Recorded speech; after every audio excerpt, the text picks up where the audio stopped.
But because of the programming we get in our society, we confuse being likable with putting other people's needs first.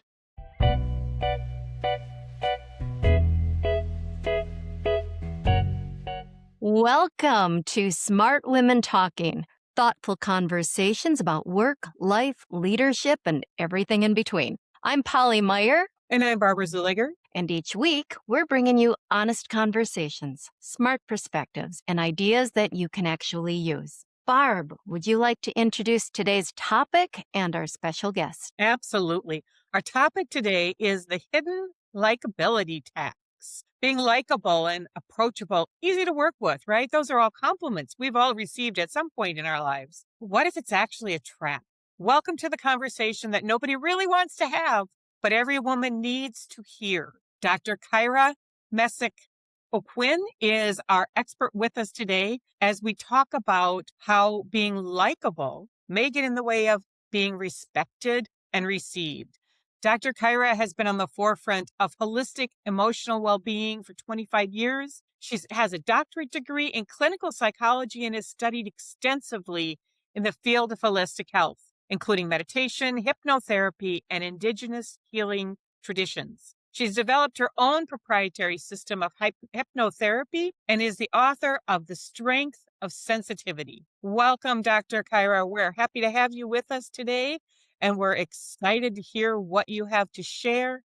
Most women have felt that tension between being liked, being respected, but they haven't always had the language for it. How would you define this topic we're talking about, this likability tax, in a way that helps people actually see it in their own experience? First of all, thank you so much, Polly and Barbara, for having me on. I just love the name of your podcast and that you think I'm smart. Thank you. Just like some of your listeners, when I first heard the hidden likability tax was, the topic for this podcast, I got a little overwhelmed because I'm a psychologist, and so I know everything that goes behind that. But to tell the truth, from studying the indigenous traditions, I've studied shamanic traditions. I'm going to talk about this, I think, in the clearest way I possibly can about explain to people what it is we're talking about.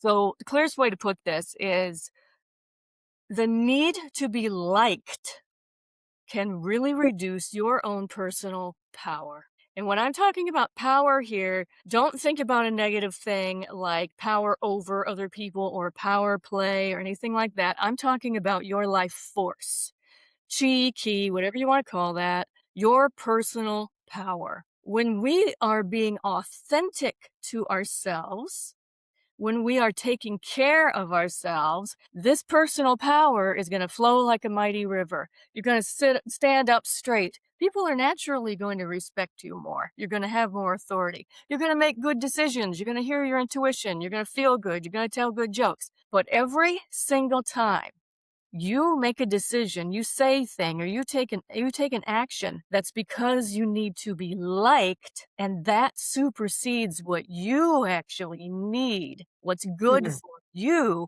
Bam, you just opened up a dam, and now your personal power, this river, is leaking, or it gets a big dam in there, a big clog in there. So that might be a different way of thinking about this, but I hope that gets the point across to people that this is not a small tax. I tie the likability tax in with people pleasing.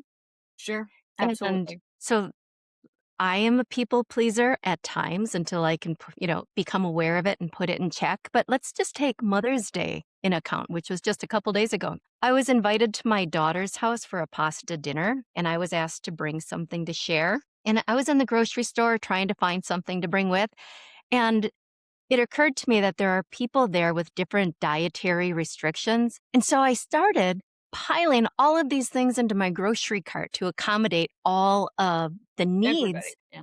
And while I was doing that, I was starting to stress myself out. And so my husband, he pulled me aside and he said, "Polly, what are you trying to accomplish here?" And I said, "I'm trying to make everyone happy." Yes. Right. Right. We can throw people pleasing, kind of being a martyr, that fear that you must be likable if you don't do like doing things for people. and give a lot, that you're not a good person. Woo, there's a lot of things that this likability can fall under, all these things. But that's why I want to step back a second and let's really define what we mean by likability, whether that really is an asset, and try to keep it that this is really going to apply to everybody. Doesn't matter whether you think you're a people pleaser or not. If you are a female, we've been socially programmed to be likable. That's it. I'm not gonna, say that's not true.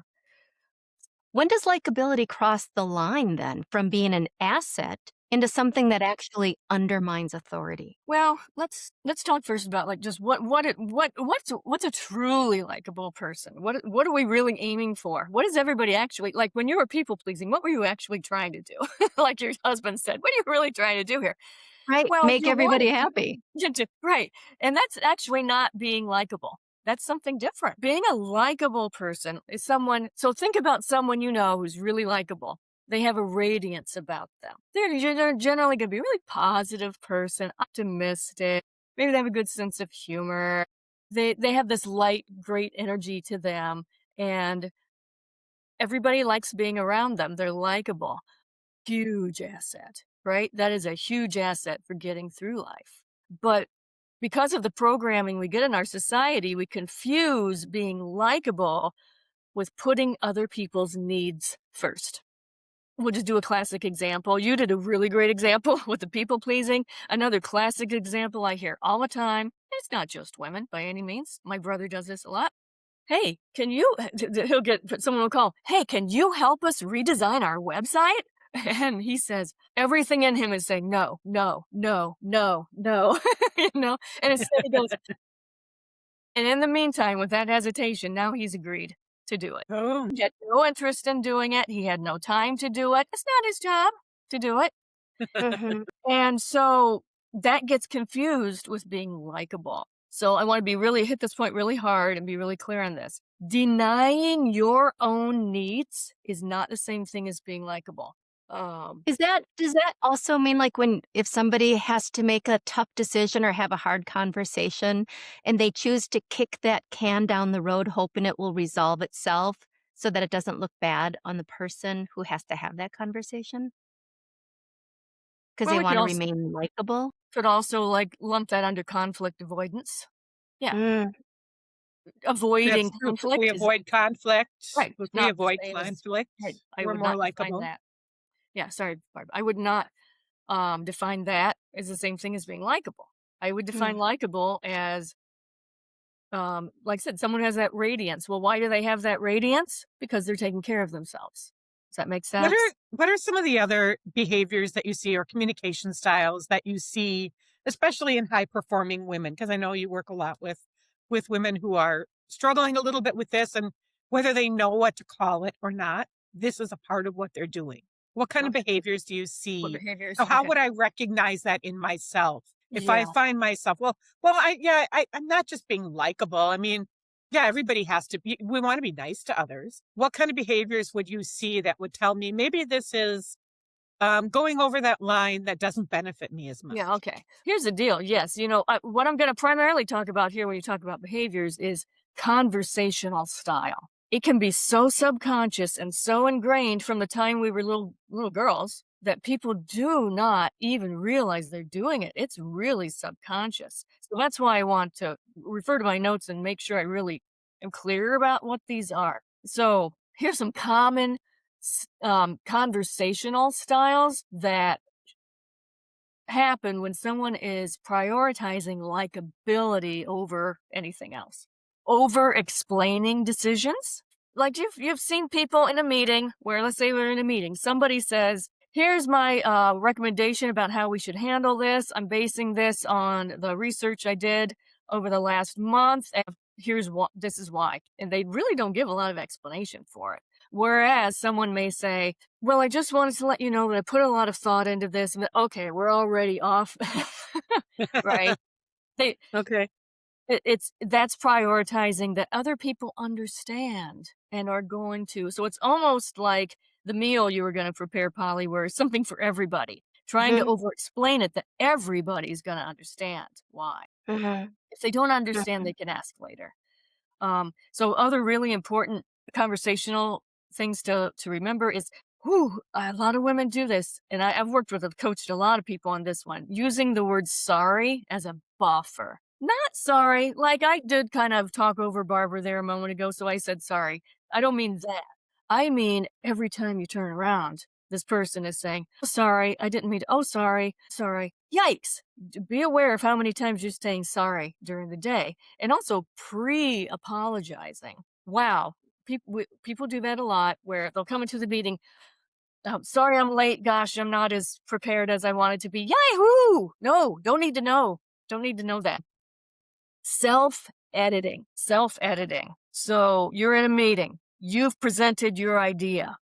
Somebody else is presenting a different idea.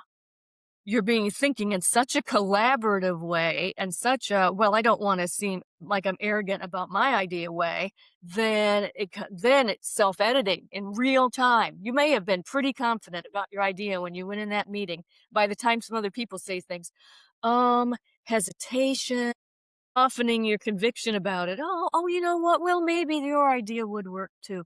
Ooh, so just be aware of how much you change. How much did your opinion change? Not not that you need to be a hard-headed, stubborn, annoying person, but if you know what you've offered is very valid and a good idea, don't soften that. And I often hear people too in group, like during brainstorming, well, I don't know if this is the right idea. They Exactly. kind of set it up immediately to take away the power from Right. whatever their Right. idea Right. I is. kind of throw that out with the pre-apologizing. Right. Yeah, absolutely. And one of the biggest ones is, this is a term, sorry for this term, excessive emotional calibration. It's like, what does that mean?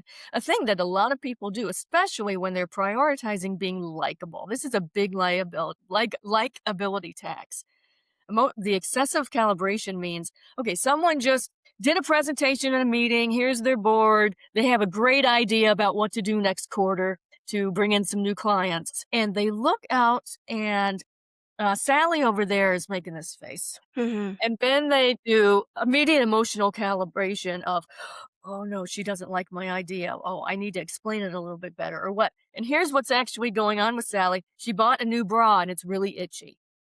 Or Mhm. she just Mhm. remembered, it's my mother-in-law's birthday today and I completely forgot. It True. had nothing to do with the meeting. But when people are paying this likability tax, they're overinterpreting and looking at everybody and everything to make sure they're being likable. But think about how much energy that takes for them to constantly calibrate, even to things that aren't even what they think they are. And so that's when I say that communication style, that just carries a huge likability tax. Well, and in that point too, how many good ideas that could change, a situation or move a business forward Absolutely. don't get heard Absolutely. because we are not showing that. So it almost has a little bit of confidence in your thought processing as well. Sounds like fits in there. Um, have you seen times when the women you've worked with, when their perception shifts and they're doing that less? How do they show up differently? No, I'm a psychotherapist. Even though I work in the holistic, modalities, it still comes down to the same thing: is when do people go to a therapist? When they're at their wits' end, right? Everything's going so wrong. So usually, it's just the truth. People will make changes when they're so stressed out, or it's really taking a tax. The likability tax is taking a tax on their health. They're so stressed out, their health is tanking. Mhm. No, they just can't continue to keep working this way. And like I've said, they won't necessarily even realize the behaviors they're doing. Um, so so this is a follow up from what we were just talking about. All those different styles of communication. Someone might say, "Well, how I can't catch myself in real time when I'm doing that. How am I? What am I going to do?" So what I will have people do is literally record a meeting. They don't need to tell anybody they're doing it. I don't care if it's against the law. Like, just on your phone. It's for your use only, right? So on your phone, record the meeting. Go back and listen to it. How many times did you do one of those styles? Did you apologize? Did you soften your opinion? And then also, if you have a good friend who either is working on the same thing you're working on to pay less likability tax, or they have a different personality from you, so you know they'll call you out. Have that person be your wing woman, basically, and not point it out in front of everybody, but they're going to overhear your conversation. You're just having a conversation with somebody and you apologized for something you didn't need to apologize for. You go over with them and they're going to say, come here, you just apologized when you didn't need to and explain it. And so the reason to do that is to become aware. It's just to become aware of what you're doing. Until you're aware, you can't change it and you don't realize how much tax you're paying. I believe the fastest way to transformation is working with a coach, working with a therapist, or Mhm. journaling, or recording yourself, just like you said. Because when you have that feedback from someone that you trust, or you see it uh, on that recording, that transformation happens so quickly. Right, right. A subconscious pattern, one is a subconscious pattern is a habit. Once it becomes conscious, that's no longer a habit. Now you have choice. Hmm. And it usually can change pretty quickly. Once you make Hmm. a decision, you're going to change it. But when it's subconscious, you can't. Mm.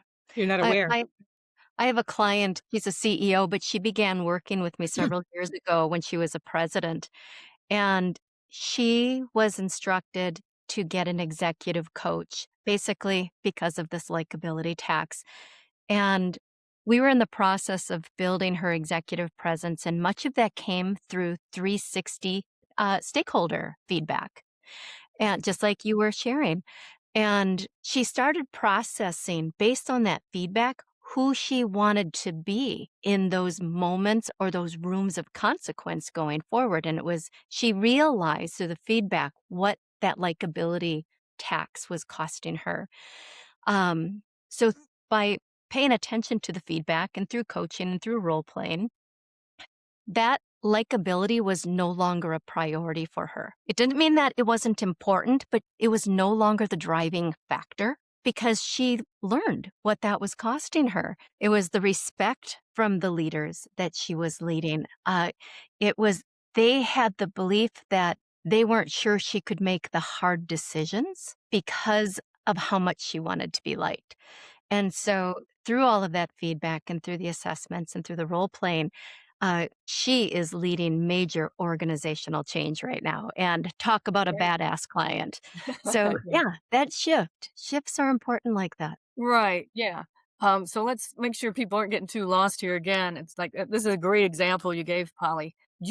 We're not talking about taking away your kindness. Right. We're Right. not talking about taking away your great sense of humor, your desire for collaboration and respecting your coworkers, all those things that make you an incredibly great person and likable person to Hmm. be around and to work with. Has anything we said take any of that away? Mm-mm.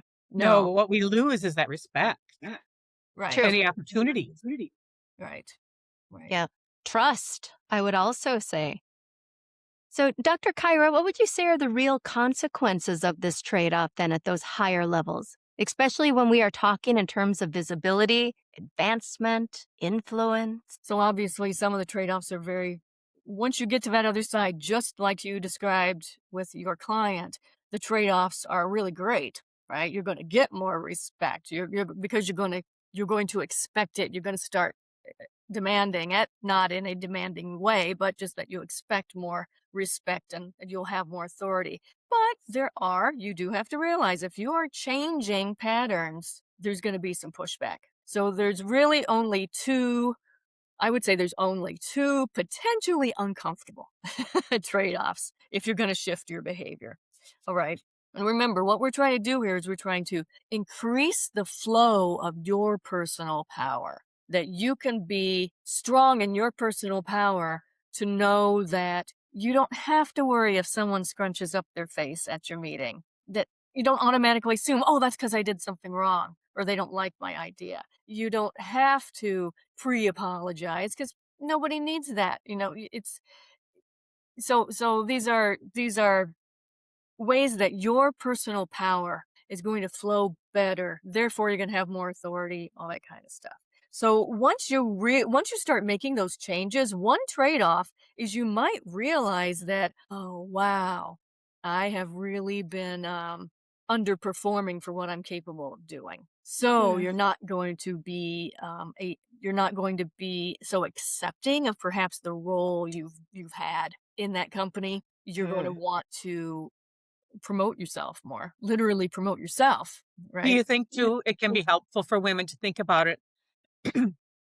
Someone just mentioned the word influence in the concept of influence, right? If we want to make a difference in a business or in a community or in an organization we're a part of, or even just in our families, if you want to have that influence, you've got to be speaking clearly. People they have to hear what you have to say before you worry about whether they are liking everything you have to say. Sure. Uh-huh. Sure. I'm the That queen of makes sense. metaphors, and so I like my river metaphor, but also another metaphor would be i- if y- if everything you say needs to be likable, other people need to like everything you say and do. It's like having this huge screen or a strainer. We were talking about dinner, so now I'm hungry. So this strainer that you have that's in front of you, and everything you say is being filtered Interesting. through this. Well, how much of what you really so this is what I mean by the influence. How much can you Hmm. influence people if only 20% of what you actually are trying to convey is getting through that filter? Well, but then another thing to recognize, and you do need to prep for this. When you decide you're not going to prioritize being likable in the way we've talked about, which means putting other people's needs first, trying to do everything for everybody else, taking on extra responsibilities, making other people feel comfortable. When you stop doing that, what do you think's going to happen? The people that have Pushback? benefited, yeah, the people that have They're benefited the not going to like most. me. Yeah. And that's why it's so important, right, to define what it really means to be liked. Go What ahead, I Barb. do as a coach, one of the lines that I really grasp onto, and this I think helped me overcome my Mhm. tendency for that likability piece. If I can't say the hard things to my clients, then I shouldn't be their coach. That's what they need me for. Whether I'm a therapist or I'm a business coach or I'm an Mhm. entrepreneur, executive coach, we have to tell people things they don't want to hear, right? And until you can say those hard things, you can't really have that influence or that impact on people.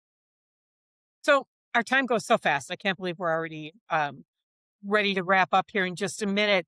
But as we're getting to this point, there's going to be women who are listening to us today and they're thinking, oh man, that's me. That's me. What would be the first move that you would suggest to them to help them with the awareness and to make this shift from paying that likability tax to standing out more based on who they are and Okay. getting that respect they Yeah. deserve? What would Yeah. you ask Well, them to do?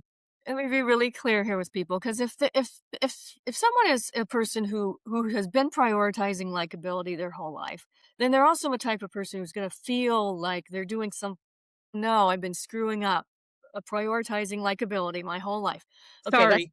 that's not what we're talking about here. The Yeah. first thing to do is to be curious. Wow, really? Have I been doing this my whole life? Where and how did learn that? Did I pick that up? Did I learn it directly from my mother? Did I learn that when I was in school?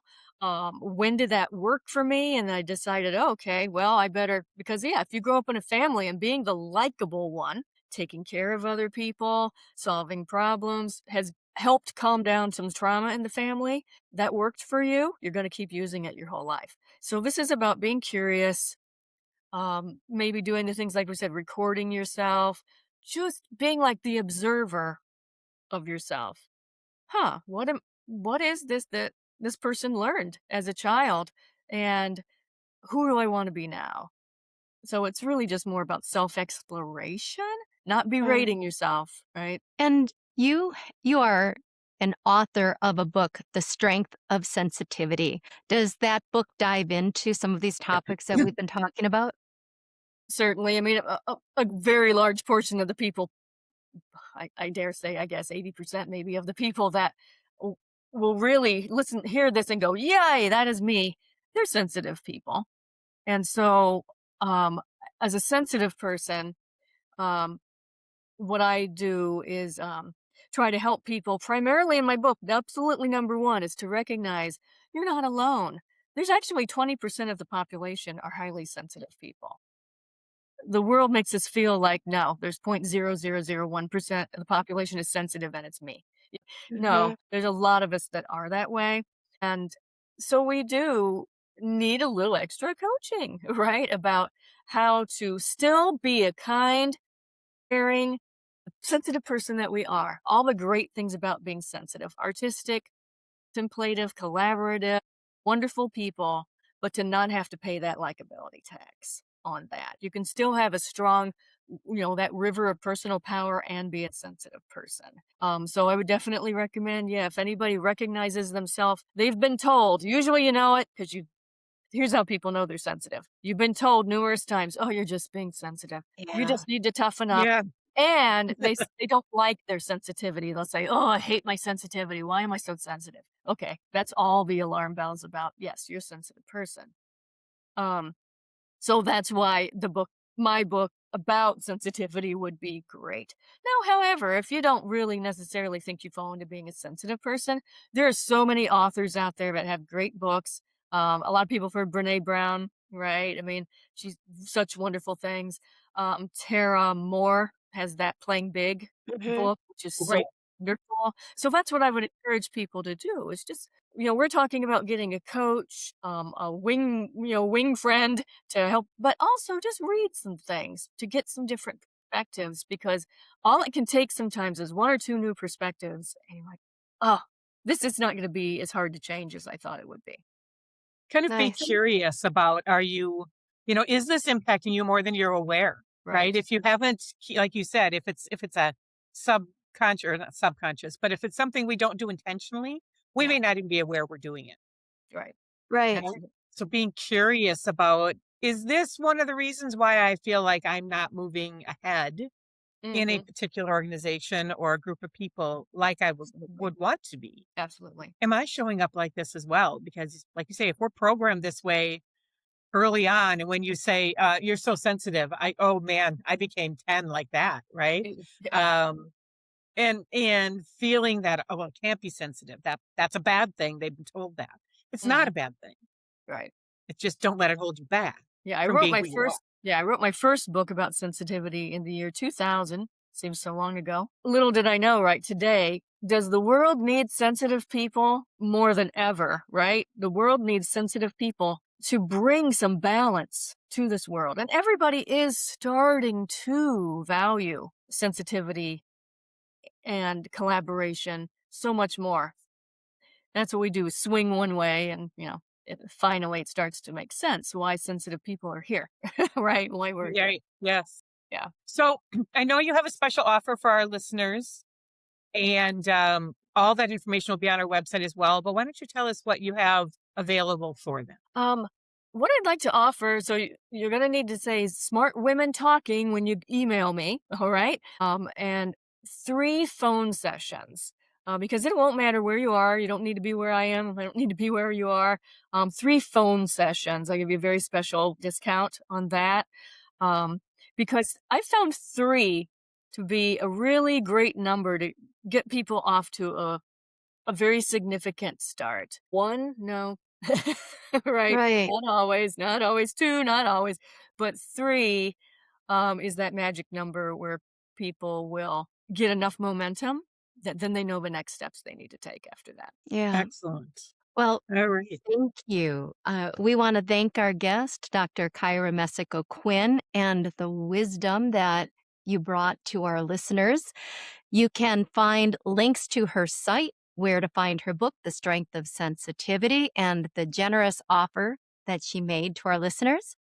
So, this wraps this episode of Smart Women Talking. Thank you for spending time with us today and with our guests. And if this conversation resonated with you, share it with a friend, subscribe, and join us next time for another great episode of Smart Women Talking.